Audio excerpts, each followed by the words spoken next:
Ladies and gentlemen, welcome to the stage, Allison and Bernard.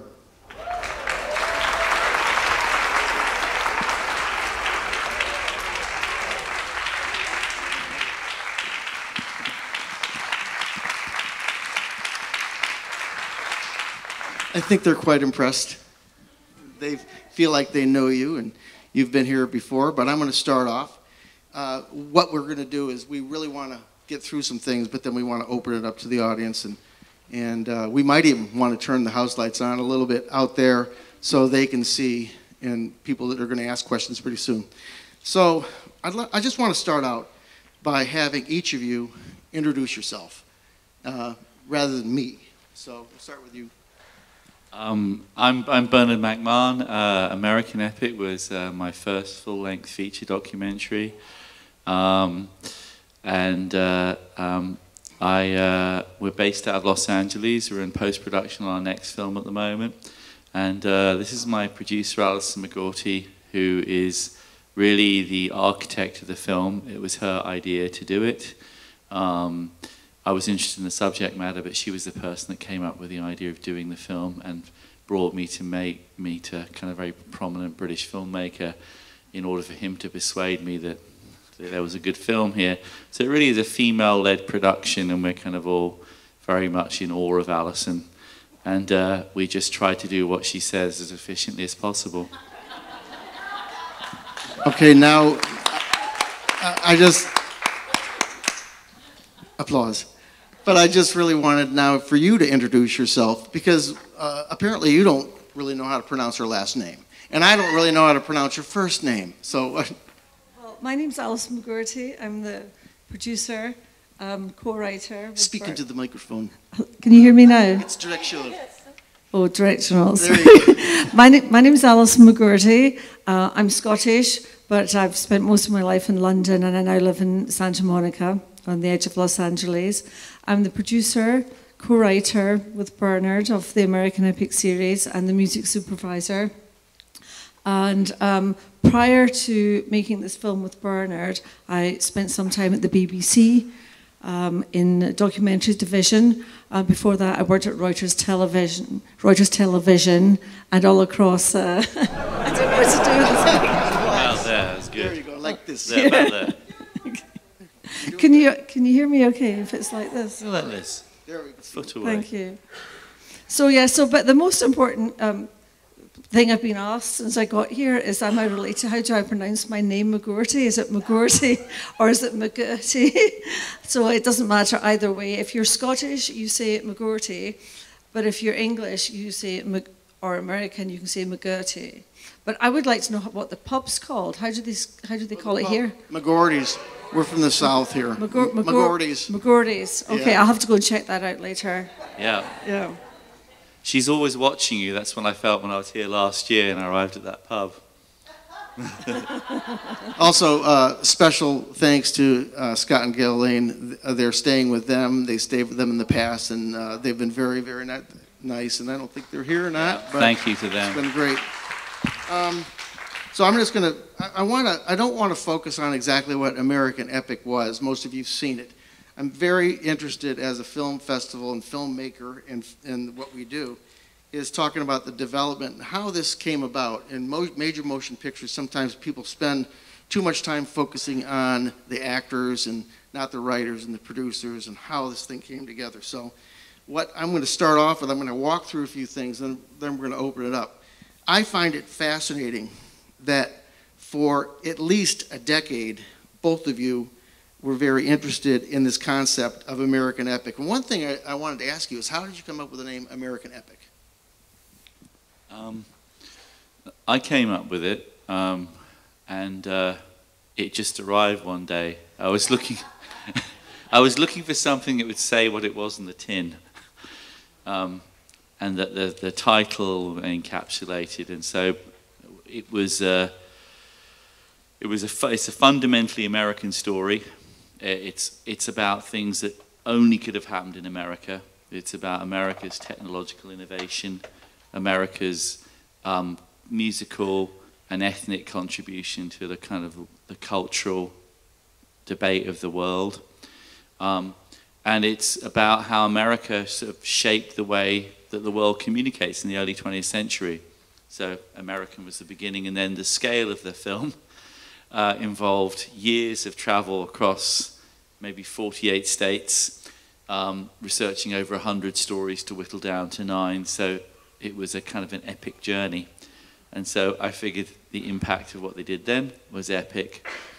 And the journey within the film was pretty much as big too.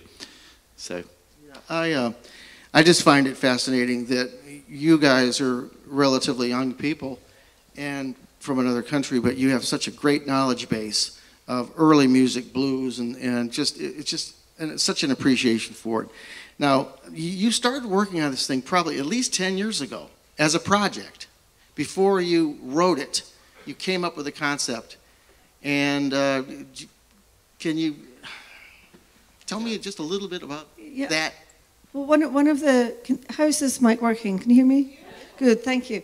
I think one of the first inspirations for the project, when the sort of initial light bulb went off that there was a story here, a very important story, was when in 2006 or 7, when 3 of the most important living legends of the Delta Blues happened to be performing in a blues festival in England.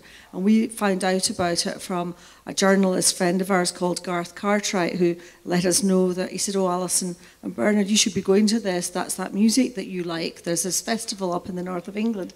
So I sent Bernard up there with a small crew to go and tape these musicians. And Bernard managed to spend the whole day with them. It was Honeyboy Edwards, Robert Lockwood Jr., and Homesick James. And they at the time were the oldest living blues musicians in the world. So Homesick was 98 years old.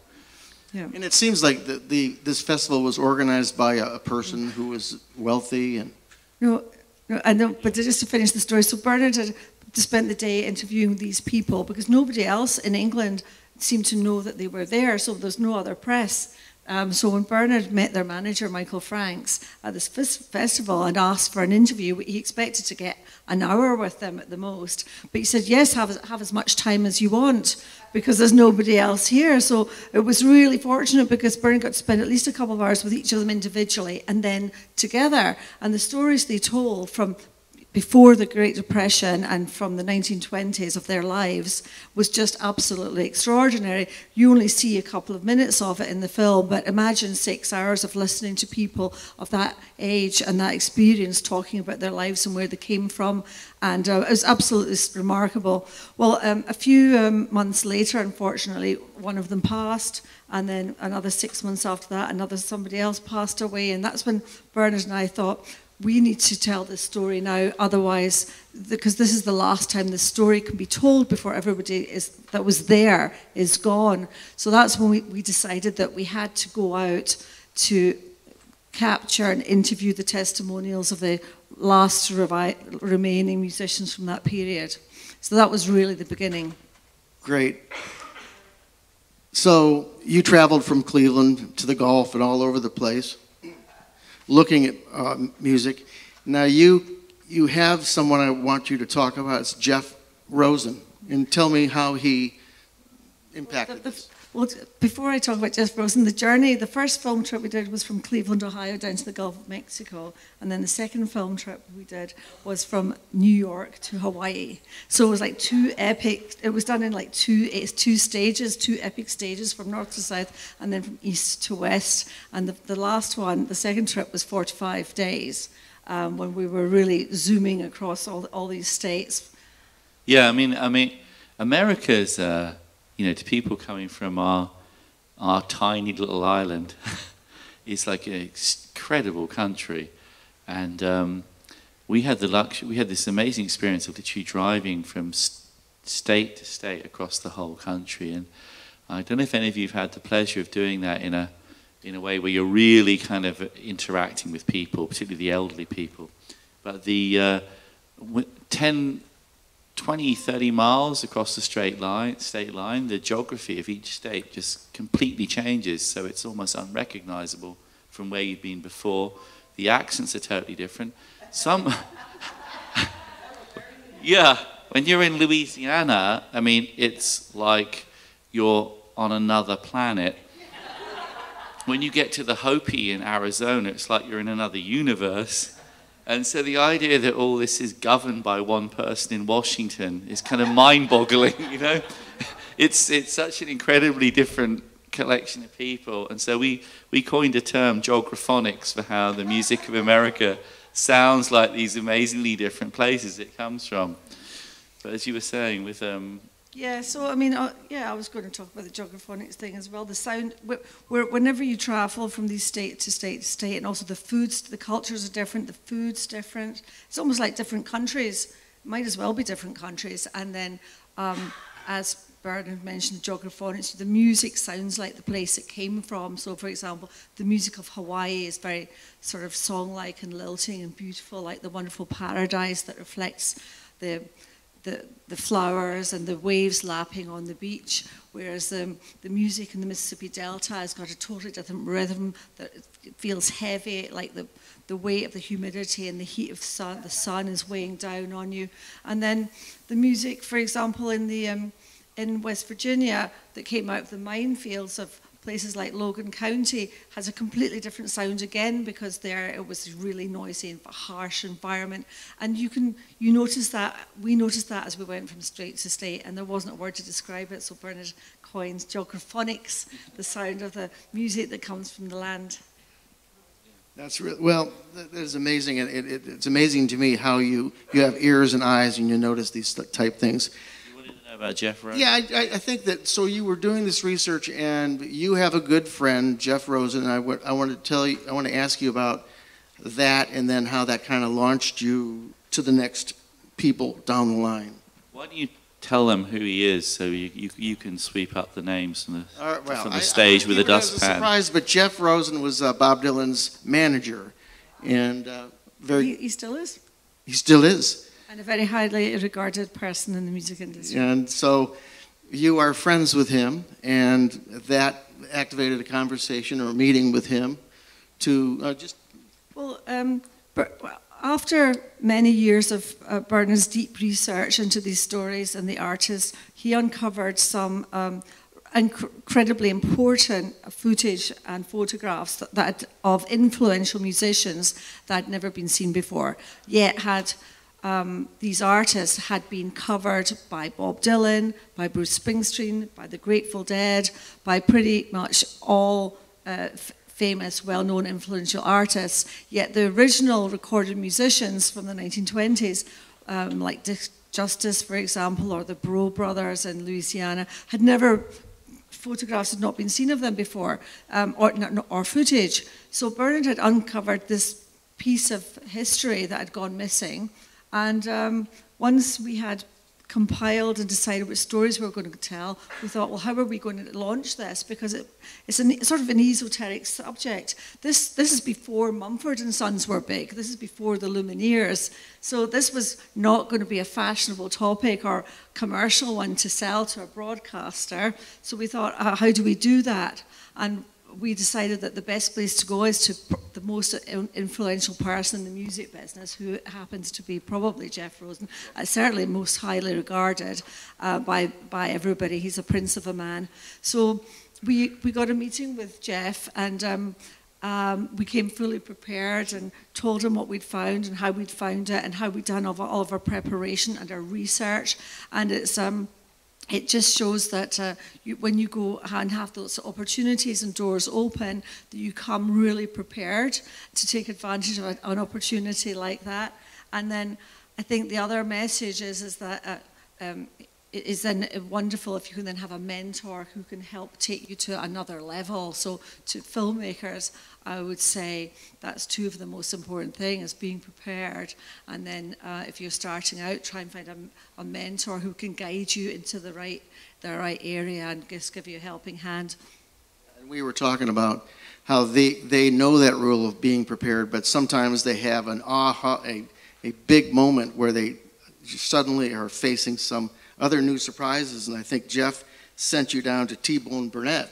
Yes, well, we'd flown from London to New York to meet Jeff, and And then he immediately said, you have to meet T-Bone Burnett, who, as you all know, did the music for the film Oh Brother, Where Art Thou, starring George Clooney, which had been a massive hit.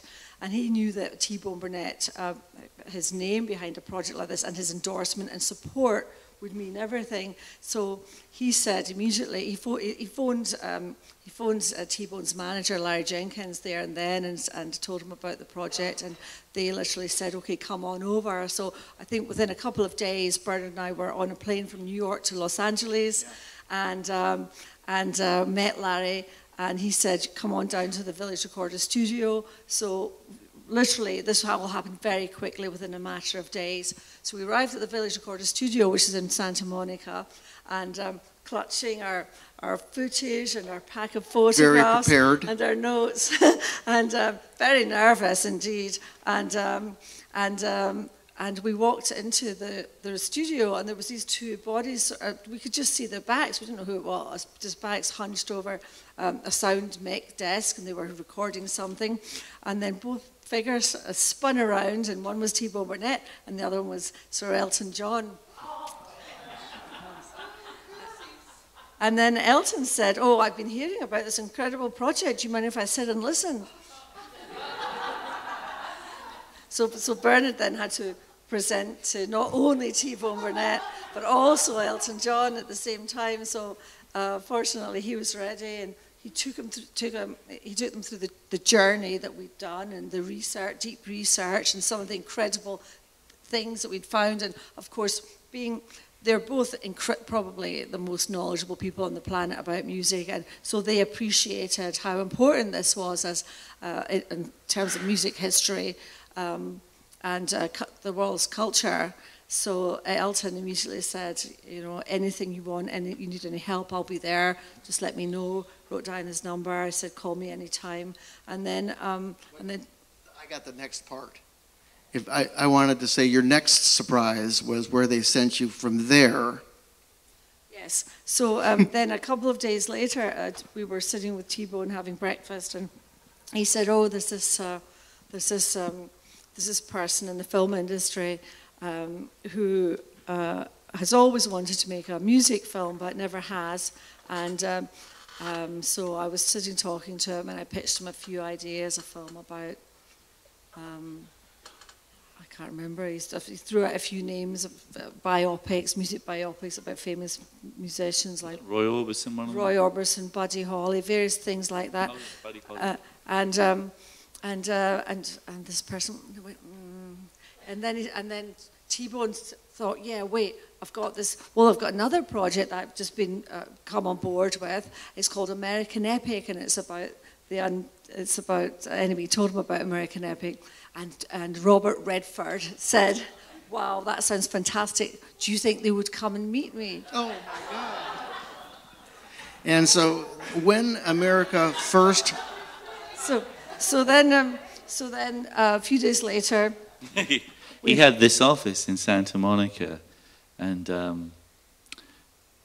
quite understated, but his assistant of many, many years, Donna Cale, who was one lady became a very close friend to us, she'd hung up posters of every movie he'd ever made, heading down the corridor to the meeting room, which was kind of somewhat overwhelming as you're going down, as you're looking at these films, Butch Cassidy, Sundance Kid, All the President's Men, Ordinary People, and on and on. I remember that, yeah. So we arrived there, and there was a room full of people. Bob had his producer, Bill Holderman, and T-Bone came, and his manager came, Larry Jenkins, and Bernard and I, and so we went there, and we took them through the story, and in fact, it didn't change from then, I don't think, until the films came out. And Robert Redford immediately came on board and he said, I think this is America's greatest untold story.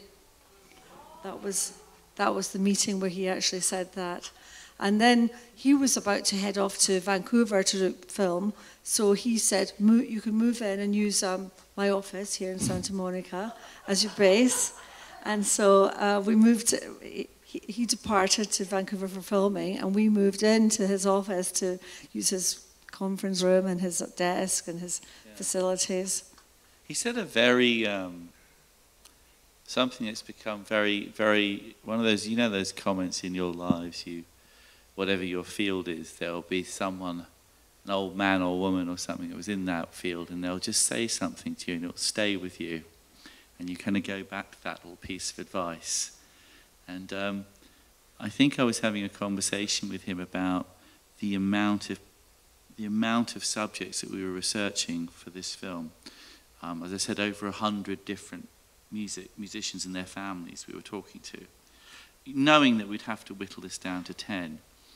And I was kind of talking about grappling with this, and that how the whole thing would cohere together. And I just remember he took me to one side and just said, "Don't worry, the story will find you." Another person who was a catalyst for success was Michael Frank. Can you talk a little bit about his relationship with you and how that pushed you forward in relation to the Library of Congress? Yeah, so films, particularly documentary films, they're collaborative. So Allison and I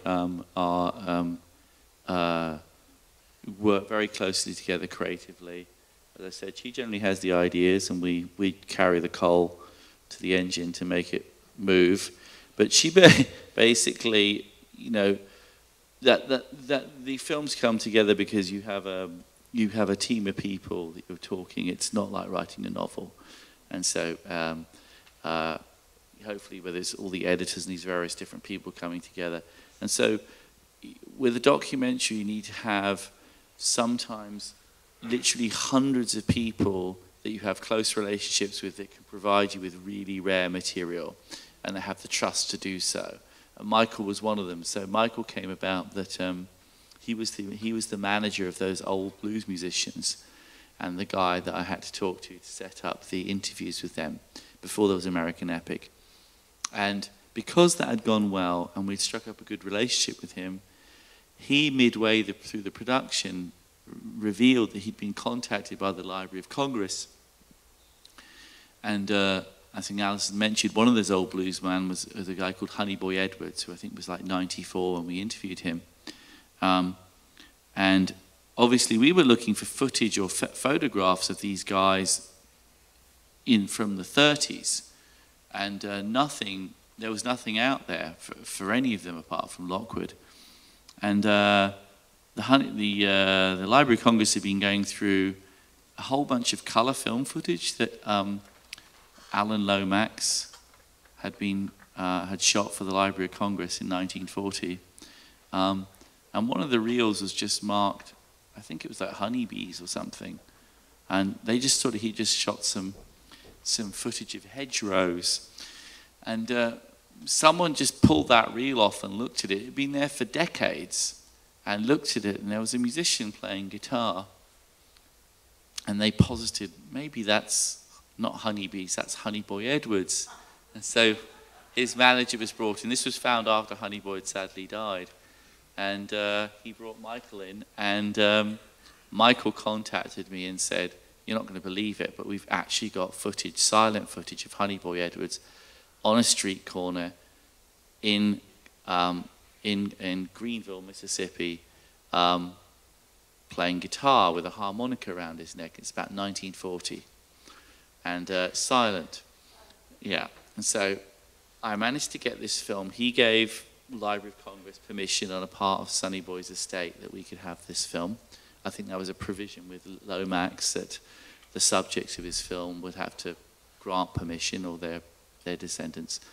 And we got this film, and we're going, well, what do we do with this silent footage? It's the earliest footage of any Mississippi Delta musician performing. There is nothing even close to that in era that's been filmed that we know of. And as we were looking through Lomax's itineraries, we discovered that 6 days later he'd recorded Honey Boy recording in a local hall for the Library of Congress. He just set up a very small portable recorder. So we brought a lip reader. We brought 5 lip readers in until the fifth one could make out one word that he was saying. And yeah, exactly. They need to enunciate better. Yeah. But anyway, yeah. But the fifth person eventually came up with a word or two. And extraordinarily, we went through the 6 songs, 6 or 8, I think, that Honeyboy had recorded. And those words were in one of those songs. And we started to sync up the audio. Our engineer, Peter Henderson, was able to get that audio recorded 6 days later and transpose it. And as we dug deeper through Lomax's correspondence and Frank's recollections of what Honeyboy had said, that Honeyboy had basically been approached to record that day and said, I'm making too much money playing on the street corner in Tips. Get lost and come back in a week. But anyway, yeah.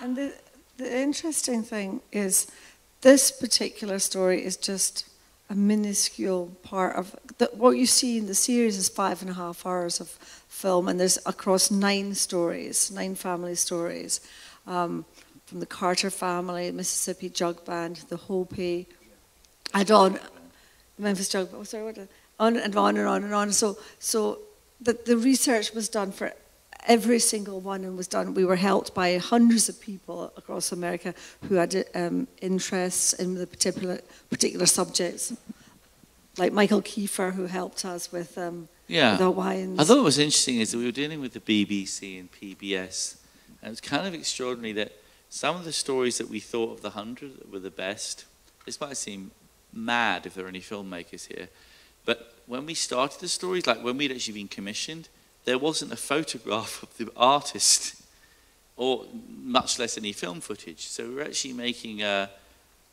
film about a cipher, an enigma, a complete unknown. Yeah, and so we just had belief that if we were on the right course, that God would provide us with the footage we needed, all the photographs, and it happened. People literally would eventually, someone would show up. Yeah, and when we started this, I said to Bernard, I said, I think we've got a really good radio show here. Because it's extremely difficult to tell a story about a period of history before there was sound on talking pictures. Because this period is mainly 25 to 29, approximately. Yeah. So, yeah, it was pretty miraculous that we managed to. Well, it wasn't miraculous. It was through years of perseverance and dedication and a whole army of people who helped us that we managed to track down the history. There was one just close to here there was a preacher in a place called Chiraw. They say Chiraw, some of them out there. It's like 3 pronunciations. Okay. Near the beach. Well, all the African Americans say Chiraw when we were there, and that's what Dizzy Gillespie used to say. Yeah. So you say, what do you say? Chiraw. Chiraw, yeah. Yeah. So that one was interesting because we'd heard this gospel song that we loved by this preacher called Elder Birch, and we just wanted to have this gospel song in the film. It sounded like it was sanctified. It just was like really powerful. And I thought, I've got to find a way of. It was called My Heart Keeps Singing. It doesn't exist in any hymnals that we found. And it's got this sort of wonderful. Taj Mahal pointed out to me why I liked it. I grew up in London in a West Indian neighborhood in London, South London. And the melody line has a Trinidadian feel. It feels like it's from the West Indies. We went into Sony. Coincidentally, Taj Mahal would later find out when we became friends with him, his mother was from Chiraw. So it was another coincidence. There was one coincidence after another in this film. So we went down to the basement of Sony Records, and there was they keep a lot of the recording sheets, which are when Elvis Presley came in to make a record at RCA. There would be a guy in the engineering room that would be on an old Remington typewriter and be typing up Hound Dog, 5th of January 1956, and just details of who was at the session. And that would be sent to RCA Studios to the head office. And they'd kept a lot of that paperwork, incredibly. And so we're going through all these old brown sheets, and bam, incredibly, October, I think it was 1927, up comes this one sheet, and it's Elder Birch's session in Atlanta, Georgia. And at the top of it, it just said, Elder J.E. Birch, Chereau, misspelled C-H-E-E-R-A-W, South Carolina. And incredibly, that was enough for Allison to say, why don't we fly there? I mean, it could have been anything. That could have been a contact address for his manager or something. We got there, and then no one in the town knew who he was until we went across the tracks to the African-American side of town and met a really elderly guy. And he goes... And that was so beautiful in the film, the way you laid that out. Yeah, and he was like, I mean, I think his jaw dropped that these white people from England had come over knowing a guy that he hadn't seen in 70 years or hadn't even heard talk. Birch left the town in the 40s. And no one at that time knew where he went. So anyway, that came out, and then that was how he introduced me to a school friend of his who was the one who said, well, you know who lived next door to Elder Birch's church, which is still standing. The church, the old little wooden church, is still there. We tried to actually bring them up here, but there was a hurricane during, you remember we were talking, we were going to bring some of the people. We were, weren't we? Yeah. Yes, but the hurricane was around at that time. Yeah. How much time do we have? Does Bo run? Oh, 3 minutes. All right. One thing and of Some course, technical things. these guys are going to be around for a while. What was the thing? Oh, let's talk. Why don't we ask Bernard about his unique style of filmmaking with historic footage, with the overscanning that he does? Because nobody else does that. Yeah, just one of the things that we were so struck with is the amount of detail leading up to the fact that we're hearing from many sources. We're hearing from many sources that this film is people are saying is one of the best documentaries, best music documentaries of our time. And so I think that's wonderful, but it's the attention to detail. And one of the things that, I'm just going to get into a couple of things, is the way they blend archival footage with modern day music, and they seamlessly go back and forth. And I want them to talk about how they do that with the aspect ratios of the past. And then the way Bernard moves the camera with dollies and things so that it mimics the human head looking at something. So you'll notice when you're watching this film, the camera moves almost like a person would. So if you could talk about that in closing, and you guys can... Yeah, well, you've done a pretty good job yourself there. Well... yeah, so I mean... I'm good. Most of the time, you're trying, when you're making a film, it's a constant learning curve, and you never achieve perfection, but you're trying to. And so you're looking at, us as a team, we're looking at, when we're making it, we're looking at what is the best way we can do this? And if there's anything we've seen lacking in films we've seen before, what do we wish they had done? And so one of the first things that I wished I wanted to was that I love old movies from the 20s and 30s, and I particularly like going to see them at cinemas in LA, where they have the original film prints, and they'll bring out the old prints that are on nitrate and show them. And if you see those movies, if you're ever lucky enough to see somewhere they're screening this, it is the difference between eating filet mignon and a leftover McDonald's that was in the bin for the last 2 weeks. I mean, it's night and day. It sears on your retina, those original prints, how they look and the color of them. And so we kind of wanted that on the screen. So we came up with this concept, a way of working with the archive. It took months and months to figure it out. And we called it Epic Scans. And what it is that when you see an old film, they are in what's called a 3:4 aspect ratio, which is basically, essentially, it's a square image. So if you went to see, a film from 1932, it would be, 4 across and 3 high. That's the ratio. So it's essentially like loosely a square. Modern films are 16:9, so it's very, very wide, and correspondingly not as tall. And so the issue you got if you're making a modern documentary film that is referring to old footage even footage from the 80s that was on TV, that's in that 3:4 aspect ratio. The screen's constantly expanding and retracting.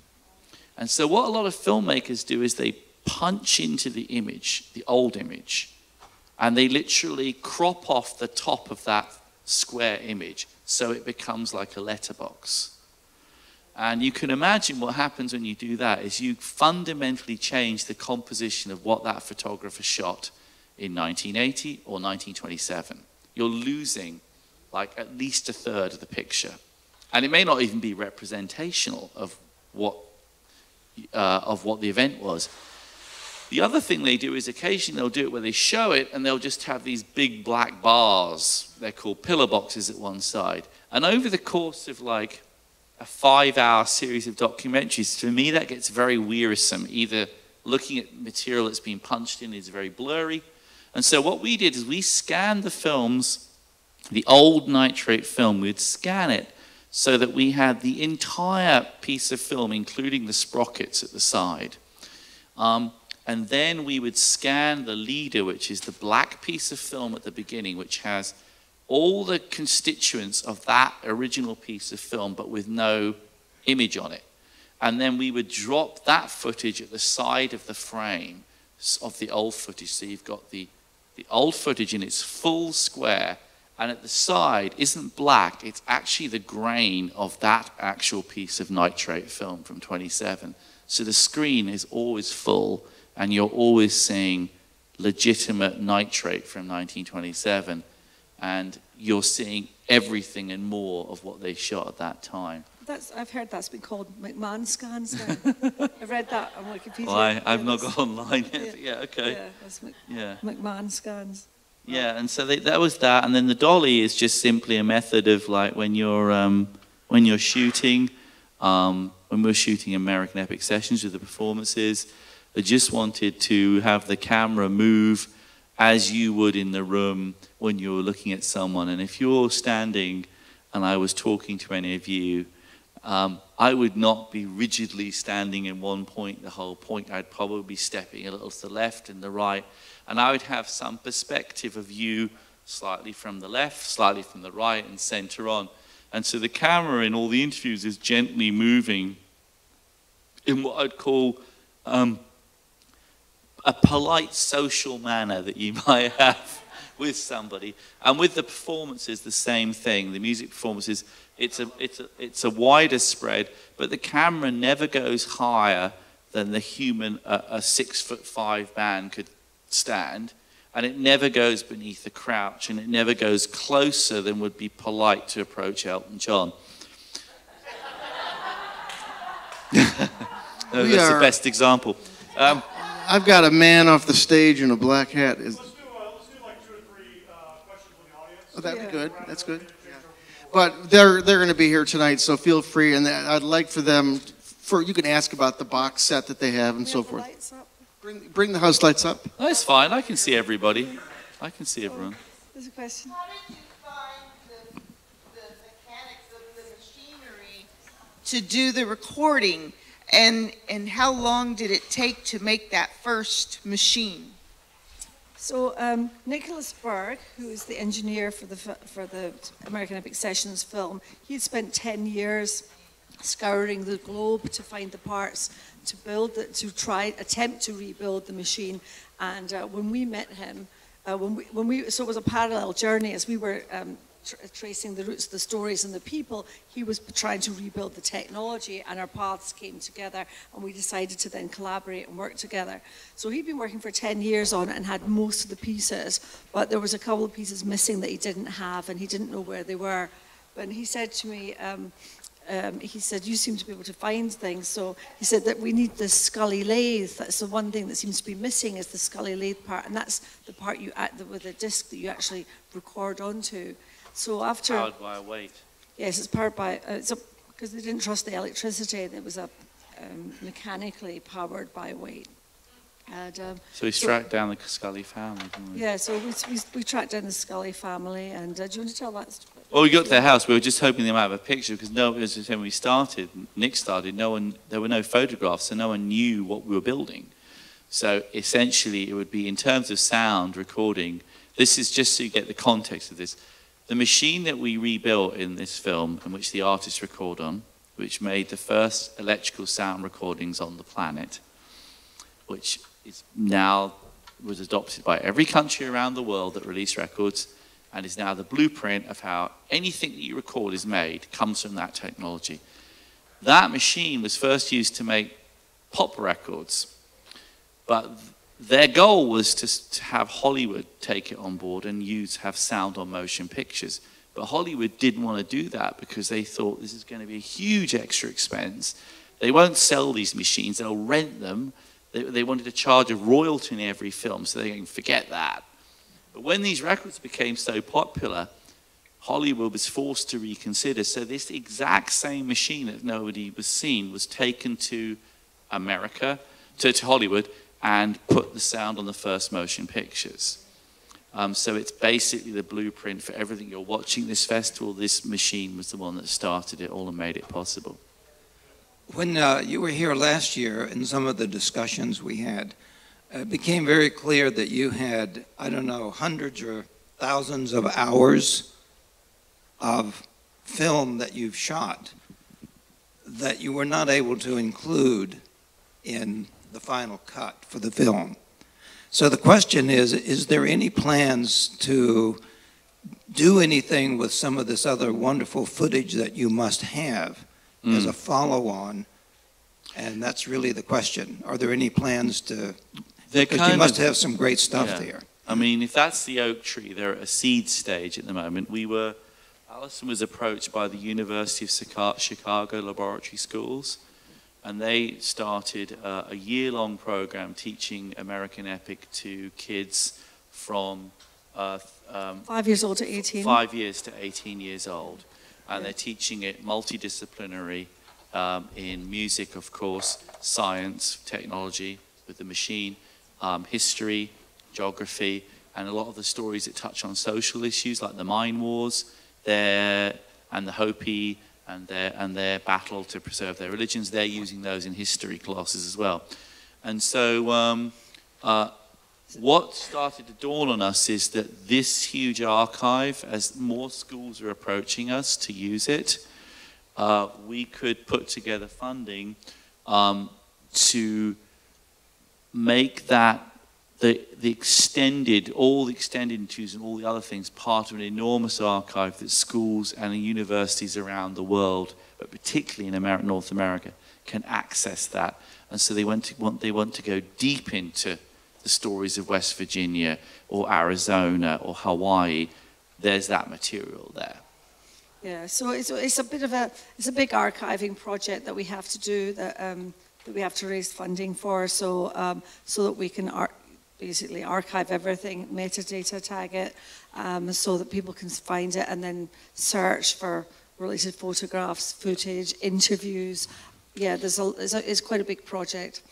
Yeah, but ultimately I think that would be the best home for it, is that you can go, and because many a time, as you probably knows, that there are some of those interviews, many of them where I would happily watch the entire thing of this person talking. And we'd often met them we'd talk to them 6 or 7 times before the interviews. So the interviews are pretty focused, they're not rambling. So even if they might talk for 2 hours, I'd be completely entranced listening. So it was quite painful actually cutting some of this stuff. Yeah, and these things, they're philanthropic, they're educational, so it kind of relies on grants and philanthropists, and we've had some people help us get it started. So that's something that we'll be looking at doing over the next couple of years. Yeah, and then the schools have been using the 9 albums that were released in conjunction with this and the book as well. So as there's so much. I wish you guys were here for another 2 hours. There's so many questions. But if anybody has some questions, we're going to move on to our award ceremony coming up.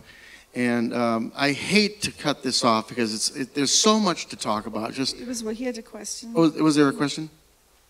You had a question, yes. The blue? Yeah, I was going to ask, the original machine that you recreated, was they not anybody who could remember what it looked like originally? Because everyone that worked on it was dead, and there were we don't even know how AT&T that invented this machine. It was a division of AT&T. Bell Labs had Western Electric.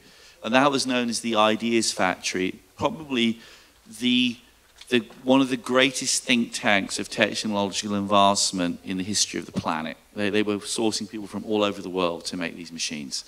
And they originally got a lot of their money from the First World War for military purposes, you know, communication, public address systems and whatnot.